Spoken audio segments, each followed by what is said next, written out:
چکی ہے. عراق کا سلاٹر دیکھیے, تباہ بربادی افغانستان کی کس طرح کی ہے, اور ذہنی نیو کولونائزیشن تو جاری ہی تھی, وہ تو اس پچھلی صدی سے کیری وہ ختم ہی نہیں ہوئی.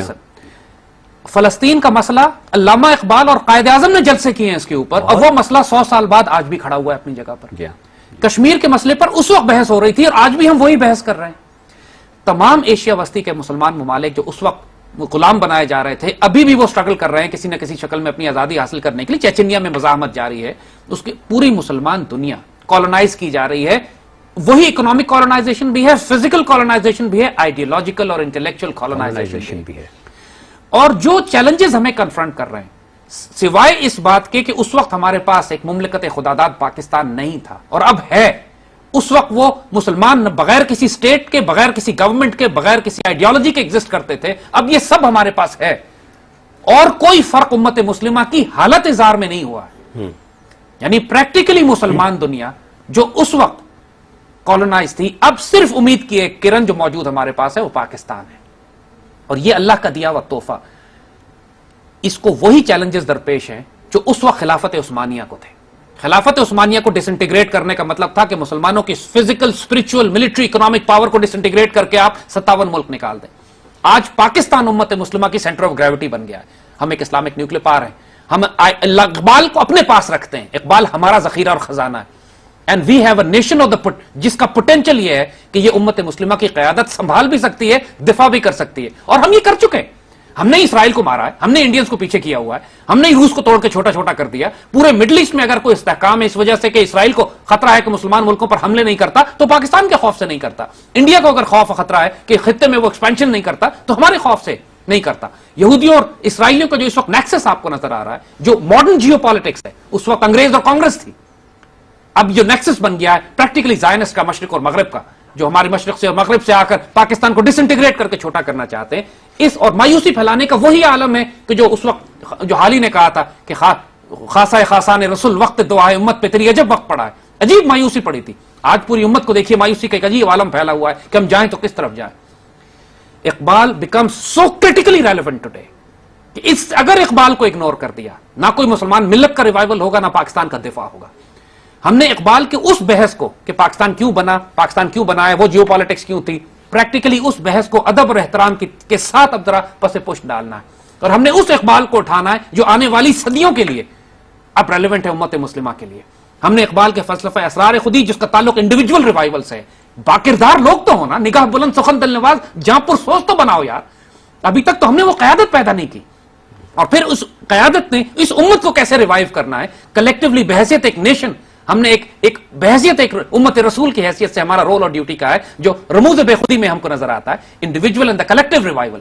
اس ڈاکٹرن کو پریکٹیکلی اپنے ٹیکسٹ بکس میں, اپنے سلیبس میں, اپنے میڈیم میں, اپنے میڈیا پہ, اپنے تعلیمی نظام میں اس طرح انٹیگریٹ کرنا ہے کہ ہمیں جس طرح ہم آکسیجن کو روز اپنے وجود میں داخل کرتے ہیں, ہم نے اقبال کی اس ڈاکٹرن کو اپنے وجود میں داخل کرنا. یاد رکھیے, اگر اس قوم کے نوجوانوں کی خودی صورت فولاد ہو جو اقبال کہتے ہیں, پھر اس قوم کو شمشیر کی حاجت نہیں رہتی جس کے نوجوانوں کی خودی ہو صورت فولاد. اس وقت جو چیلنجز اور کرائسس ہیں, اس کا سولوشن مٹیریلسٹک نہیں ہے, بیکاز چیلنجز مٹیریلسٹک نہیں ہے. مٹیریل چیلنجز صرف سائیڈ افیکٹس ہیں. جو اصل چیلنج ہے, امت احساس کمتری کا شکار ہے, امت مایوسی کا شکار ہے, امت اس بات کا شکار ہے کہ مغرب اور مشرق کی جو یلغار آئیڈیالوجیکل اس کے اوپر ہو رہی ہے کہ جیسے آپ نے کہا کہ کلونیل سے نیو کلونیل فیزز میں جو پچھلی صدی سے کیری اوور ہوئے اس صدی میں جو خطرات, اس کا مقابلہ اسی طرح کیا جا سکتا ہے جیسے ہمارے بڑوں نے 20ویں صدی کے شروع میں کیا تھا. تو what we are saying is کہ جو آج کے دور کے چیلنجز ہیں, ہمارے لیڈرز کا المیہ کیا ہے؟ ہمارے لیڈرز کا المیہ یہ ہے کہ یہ اتنے متاثر ہیں اس مغرب کی اور مشرق کی طوفانی یلغار سے کہ یہ سوچ بھی نہیں سکتے اس تصور کو کہ دو مسلمان ملک فیڈریشن بھی بنا سکتے ہیں یا ایک کلیکٹیو سیکیورٹی ارینجمنٹ بھی ہو سکتا ہے, کر سکتے ہیں. اتنے بڑے غلام ہیں یہ. اینڈ اس غلامی کو توڑنا is the most critical element right now. ہم یہی فیل کرتے ہیں کہ انلیس اینڈ انٹل آپ اس قوم کی آنکھوں کے آگے سے یہ پردے نہیں ہٹائیں گے, احساس کمتری, یہ خوف میں جو مبتلا ہے, اس کو نہیں ہٹائیں گے, اس وقت تک پاسبل نہیں ہے کہ جو مرضی اسٹریٹجی اور پالیسیز اور ٹیکٹکس آپ بلڈ کر دیں, پاکستان کو آپ عظیم ترین قوت بنا سکتے ہیں کہ جو امت مسلمہ کی قیادت کر سکے. Iqbal remains the foundation block. اس بنیاد کے بغیر امت کی تعمیر نہیں ہوگی. حکیم الامت جو سولوشنز دے کے گئے, اب وہ صرف معمار پاکستان نہیں ہے, اب معمار پاکستان سے بڑھ کر وہ حکیم الامت کا رول, ان کا ایک اسپرچل ڈائمنشن سے لے کر جیو پولیٹیکل ڈائمنشن سے, وہی بات کہ فزکس سے میٹا فزکس تک, طبیعت سے مابعد الطبیعت تک, آنے والی صدیوں میں 21ویں صدی I very strongly feel اللہ کے فضل سے حکم سے کہ Iqbal is the man for the 21st century for us. بہت خوب فرمایا آپ نے. اگر اس بات کو جو ہم ابھی کر رہے ہیں ذرا سا پلٹ کے دیکھیں, اور وہ سوال اکثر ہم سے کیا بھی جاتا ہے کہ اقبال اگر آج ہوتے تو وہ سب چیزوں پر کیا دیکھ رہے ہوتے, کیا ان کا رویہ, ان کا تاثر کیا ہوتا.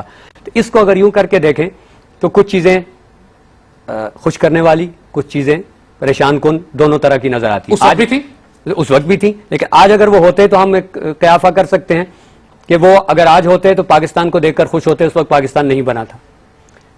آج اگر وہ ہوتے تو پاکستان میں جو کرائم اور ڈیکیڈنس ہے اس سے ناخوش ہوتے. پاکستان کو ایک قوت بنتے ہوئے دیکھ کر, بنے ہوئے دیکھ کے, ملٹری, مضبوط ملٹری رکھتے ہوئے اس سے خوش ہوتے. یا وہ جو ان کے ذہن میں ایک تصور تھا یکجائی, یکجہتی اور رواداری کا, اس میں رکھنے اور دراڑیں پڑتے دیکھ کر ناخوش ہوتے. ایران کو ایک پولیٹیکل ڈیفائنس کی شکل میں کا پوسٹر لیتے ہوئے دیکھ کے خوش ہوتے, اس کو اس غیرت یا قومی حمیت کا اظہار سمجھتے. ہمارے اندر جو اس وقت ایک اندرونی محاذ آرائی کی کیفیت ہوئی ہوئی ہے, کچھ طبقات ہمارے ہمی کو چیلنج کر رہے ہیں, اس سے یقیناً انہیں بہت دکھ پہنچتا. ان کی اپنی زندگی جو ایک ڈیزلنگ ایگزامپل تھی آف امن, رواداری, یکجہتی اور دوسرے کے لیے رحم اور شفقت کا جذبہ رکھنا, اس کے خلاف ہماری بہت ساری اکثریت کو جاتے دیکھ کر پریشان ہوتے. گویا ایک مکس ہوتا ہے اس طرح کا, اور جیسی صورتحال کا ہمیں ملک کے کچھ حصوں میں سامنا ہے وہ ان کے لیے بھی یقیناً باعث تشویش ہوتی ہے. اس پہ آپ کچھ فرمائیں گے؟ جی ہم یہی عرض کر رہے ہیں کہ اللہ, لیکن اگر look at the positive side of things, بہت بڑے بڑے آبجیکٹیو اچیو کیے جا چکے ہیں. یعنی اس وقت اقبال کے سامنے جو پرائم آبجیکٹیو تھا وہ پاکستان کی تعمیر تھی, پاکستان کو بنانا تھا. اور اللہ کے فضل سے اب ریاست بھی ہے, ہمارے پاس قوم بھی ہے, آئیڈیالوجی بھی ہے, ہمیں گورننس کے ایشوز ہیں. یہ سارے ایشوز جن کی بات کی گئی ان کا تعلق گورننس اور حکومت سے. اہل نظر کی کمی, اور اس تو ہم نے کردار سازی کرنی ہے, قوم سازی کرنی ہے, اور اللہ کے فضل سے یہ کوئی بہت مشکل کام نہیں ہوتا ہے. یا تو ڈیوائن ہینڈ اگر انوالو ہو جائے تو قوموں کو آزمائش میں ڈال دیا جاتا ہے. جس طرح 65 کی لڑائی ہوئی تو ہم کہتے ہیں پورے ملک میں جرائم بند ہو گئے, پوری قوم اکٹھی ہو گئی. وہ اللہ کی طرف سے آزمائش ہوتی, بڑی سخت ہوتی ہے. اگر حکمران خود اپنی ذمہ داری, یا علماء یا اس کے دانشور یا اسکالرز اس کی ذمہ داری کو اگر پورا نہ کریں تو پھر اللہ تعالیٰ مجبور کرتا ہے اس قوموں کو آزمائشوں میں ڈال کر کے یہ اپنے طور طریقے اور رویے کو درست کریں. اس وقت ہمارے بہت بڑا رول جو ہمارے اگر حکمران ہوں تو ہمیں کوئی توقع نہیں ہے, لیکن ہمارا میڈیا اور ہمارے علماء, ہمارے اسکالر, ہمارے دانشور, ان کو اقبال کو ری ڈیفائن کرنا ہے. اس بحث کو ہی ختم کر دینا ہے ہم نے کہ اقبال آج ریلیونٹ ہے یا نہیں ہے. He is the lifeline for us today. ہم نے اس بحث کو ہی ختم کر دینا ہے کہ اقبال صرف مصور پاکستان کی حیثیت سے محدود کر دیا. یہ تو بہت بنیادی بات ہے, بنیادی ہوا. جی ہاں, ہم نے اقبال کو 21ویں صدی کے شاعر کے طور پر پریزنٹ کرنا ہے, 21ویں صدی کے آئیڈیالوگ کے طور پر. شاعر کا لفظ بھی محدود ہو جاتا ہے یہاں پہ. ویژنری کے طور پر, تھنکر, فلاسفر کے طور پر. جب اس وقت اقبال کی زندگی میں یورپین بادشاہ اقبال کو بلا کر مشورے لیتے ہیں کہ ہمیں بتائیے کہ اپنی قوموں کی تعمیر ہم کس طرح کریں, مسولینی نے انوائٹ کیا اقبال کو, پورا مشورہ لیا کہ اٹلی کو میں بلڈ کر کے دنیا کی عالمی طاقت کیسے بناؤں. وہ اقبال کے سٹیچر اور مقام کو سمجھتے تھے. تو آج ہمارے یہ حکمران اور دانشور اور فلسفی یا ہمارے میڈیا جو ہے اقبال کو جو اگنور اگر کر رہے ہیں, یہ تاریخی المیہ اور ظلم ہوگا کہ ہم نے اگر اقبال کو بنیاد بنا کر اس قوم کی تعمیر نو نہیں کی. فاؤنڈیشن ہے ہمارے پاس, تو ہم ایک اجتماعی جرم کا ارتکاب کریں گے, اجتماعی جرم جس کی سزا ہمیں صدیوں میں کاٹنی پڑے گی. انشاءاللہ ایسا ہوگا نہیں. اب انشاءاللہ اقبال ریوائیو ہو رہے ہیں کیونکہ اس نظر انداز کرنے کے, اس اگنور کرنے کے عمل میں خدا نہ خواستہ کہ ایسی چیز انوالو ہوگی کہ ہم اپنی میراث فکر کے اس سب سے بڑے حصے کو نظر انداز کرنے کا جرم کریں گے جو ہمیں انسان کے بنیادی سوالات سے روبرو کرتا ہے اور ان کے سب سے معنی خیز جواب بھی فراہم کرتا ہے. یعنی یہ پریکٹیکلی وہ پیٹرن ہے کہ آپ حضور صلی اللہ علیہ وسلم کی تربیت سے آغاز کرتے ہیں اور خلافت راشدہ میں دنیا پر حکومت کر رہے ہوتے ہیں. یہ جو 30-40 سال کا جو پیریڈ گزرا ہے, یہ وہ fascinating progress of human intellect, spiritual intellect سے ڈیولپمنٹ شروع ہوتی ہے and physically کانکرنگ of the world. یہ پریکٹیکلی ساری ڈائمنشن اقبال کی پوئٹری میں, اقبال کی شاعری میں, ان کے مشن میں, ان کے میسج میں, ان کے نثر میں, ان کے پروز میں آپ کو یہ ملتی ہے. And it is there for the taking. 21ویں صدی میں ہم جس ڈاکٹرن کا انتظار کر رہے تھے اب ہمارے سامنے موجود ہے. We just have to apply it. ناظرین, یہ ہے آج کا حاصل کلام, ہماری گفتگو کا حاصل, اور یہی ہمارا پیغام ہے.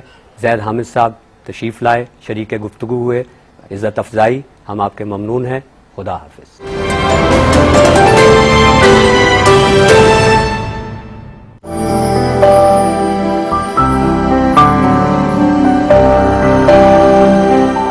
یہ ایک سجدہ جسے تو گراں سمجھتا ہے، ہزار سجدوں سے دیتا ہے آدمی کو نجات.